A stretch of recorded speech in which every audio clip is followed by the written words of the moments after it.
বিশেষ করে 2 থেকে 3 দিন ধরে ফেসবুকের মধ্যে ঢোকা যায় না। কারণ কেন?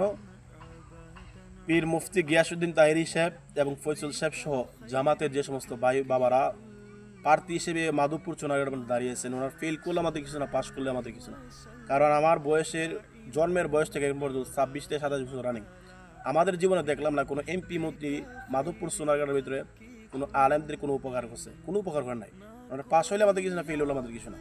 কিন্তু কথা হলো, একজন আলেম, উনি সুন্নি হোক, কৌমি হোক, জামাত হোক, যদি ওনাকে নিয়ে বাজে মন্তব্য করে, গালিগালাজ করে, টিটকারি করে, যদি উনি হকের পথের মধ্যে তাকে কোরআনের কথা, হাদিসের কথা, দিনের কথা, ইসলামের সার্থিকতা বার্তা বলে ওনাকে উনি টিটকারি করলে বুঝিয়ে দেওয়া হলো কর্তব্য। এই বুঝিয়ে দেওয়ার কারণে অনেকে ভিডিও বার্তার মাধ্যমে আমাদেরকে অনেকে বলে দালাল। যারা দালাল বলেন, আমরা সুন্নির আসলে আমরা দালাল হই, আমরা মদিনাওয়ালার দালাল।